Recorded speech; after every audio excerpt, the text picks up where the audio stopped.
So happy Thanksgiving. I'm recording this on Thanksgiving Day here in the United States. And I was thinking kind of hard about what I was going to talk about today on a walk and talk. This is some of my native verbena, which isn't real exciting right now, but in the springtime, those purple flowers are covering the bushes and it's covered with butterflies and probably a whole lot of other little critters that I can't see. And so I was thinking about what I wanted to talk about. And I thought, well, what is one of my biggest issues with creating? And it's when I play the compare game. It's crazy. We all do it, and it's a horrible thing. We shouldn't do it. We shouldn't do it. We shouldn't shit on ourselves. This is my island snapdragon. You guys will hear me talk about it a lot on Facebook. Hummingbirds absolutely love it. So the compare game. What happens in the compare game? We compare our art to somebody else's art. We compare our journal using the same exact kit to somebody else's journal using that kit. We compare something as little as a tag, as large as a journal, as big as a painting. We compare what somebody else did to what we did, and somehow we think that determines our worth in the art world. And of course, nothing could be further from the truth. But I forget that all the time. I don't know about you, but I'm always forgetting that I cannot play the compare game because there's no win in it for me. There's no win in it. This is St. John's wort, and it's not a native plant, and it's kind of invasive.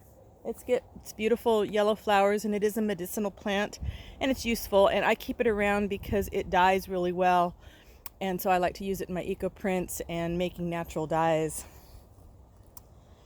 And so I was thinking about the garden, and I was thinking about when we put our first native plant garden in when we lived back in San Jose, and it was a little plot of land. There was only about 5,000 square feet total, and that was with a 2,500 square foot house on it. So we didn't have a lot of land to plant.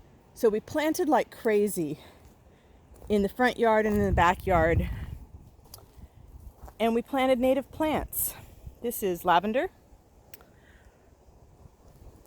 And we planted lots of native plants, and they grew like crazy. We were doing irrigation there, and so the plants were getting a lot of water, and it was wonderful to see the way they would take off and grow. But the thing is that the people in the neighborhood, it was a city. It was a huge city. The city of San Jose is immense and super populated and does not have a large, it's not known, I should say, for having native plants. And the people in the neighborhood thought we were crazy.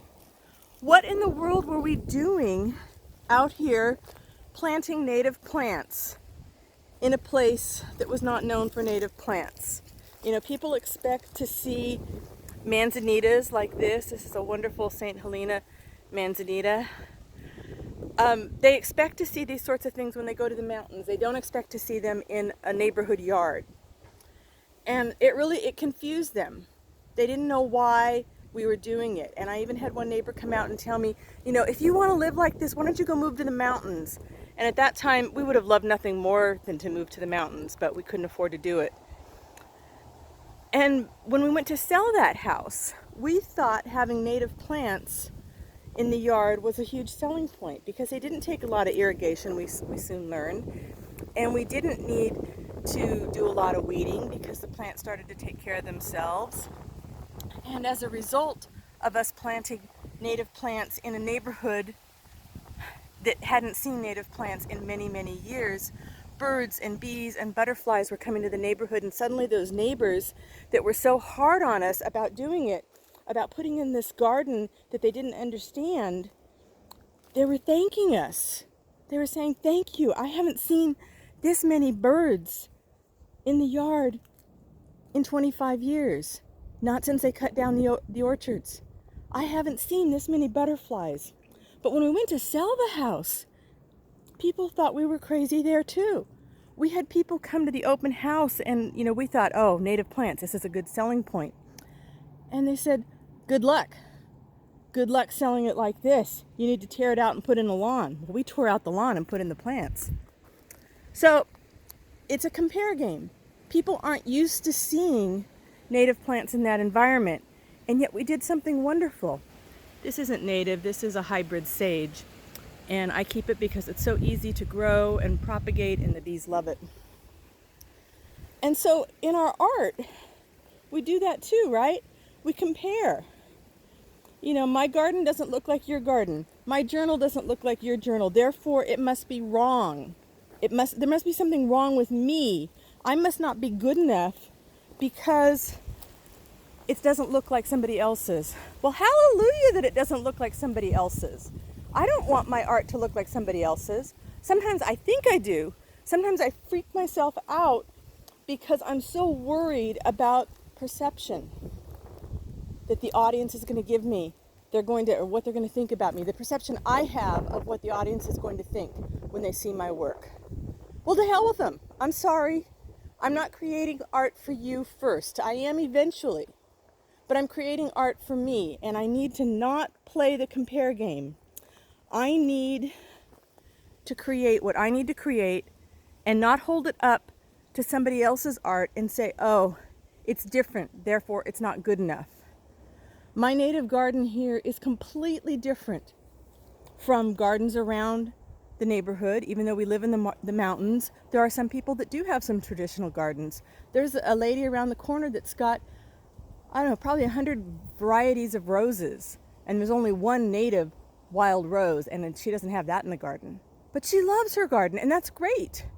I'm not going to compare my native garden to her garden, and I'm not going to compare my art to your art. And you shouldn't do the compare game either, because there's no win in it. There's no win when you play the compare game. All it does is make you feel bad about yourself and feel like maybe you shouldn't keep creating. And I don't want that to happen. I want to keep taking chances. I want to push myself outside of my comfort zone. I want to create something different where people, instead of saying, why did you do that? They say, wow, look at what you did. I can't believe it. That's amazing. So don't compare. Just go out and create and be amazing. See you next time.